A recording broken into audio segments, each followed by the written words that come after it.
Esther chapter 1. And it came to be in the days of Ahasuerus. He is the Ahasuerus who reigned from India to Cush, 127 provinces.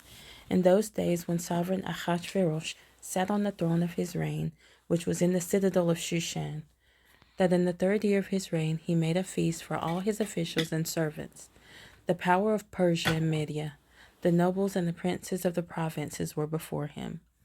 When he showed the riches of his esteemed reign and the splendor of his excellent greatness for many days, 180 days. And when these days were completed, the sovereign made a feast lasting 7 days for all the people who were present in the citadel of Shushan, from great to small, in the courtyard of the garden of the sovereign's palace. White and blue tapestries were fastened with cords of fine linen and purple on silver rods and marble columns. The couches were of gold and silver on a mosaic pavement of porphyry, marble, mother of pearl, and black marble. And they served drinks in golden vessels, the vessels being different from one another, with much royal wine, according to the hand of the sovereign. And drinking was according to the law, no one was compelled, for so the sovereign had ordered all the officers of his house that they should do according to each one's pleasure. Sovereigness Vashti also made a feast for the women of the royal palace, which sovereign Ahasuerus owned.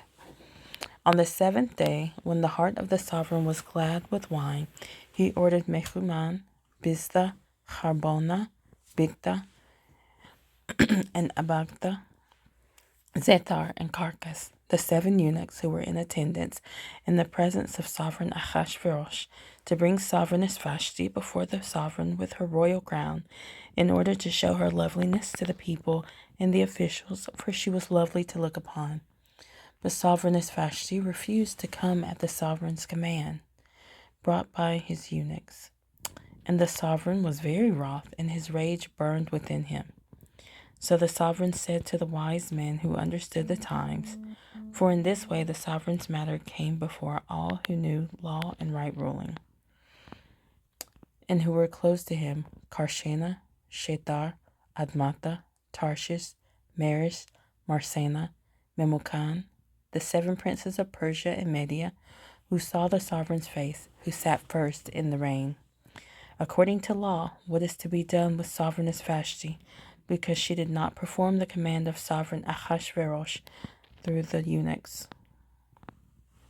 And Memucan answered before the sovereign and the princes, Sovereigness Vashti has misbehaved not only toward the sovereign, but also toward all the princes and all the people who are in all the provinces of sovereign Ahasuerus. For the matter of the sovereigness shall go forth to all women, to make their husbands despised in their eyes when they say, Sovereign Ahasuerus commanded sovereigness Vashti to be brought in before him, but she did not come. And this day the princesses of Persia and Media shall say to all the sovereign's officials that they have heard of the matter of the sovereigness, with plenty of scorn and wrath.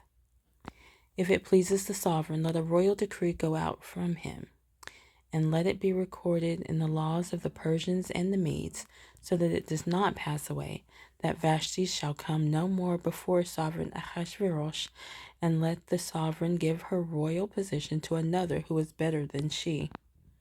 And the sovereign's decree which he makes shall be proclaimed throughout all his rule, great as it is, and all the wives give esteem to their husbands, both great and small. And the word was good in the eyes of the sovereign and the princes, and the sovereign did according to the word of Memucan.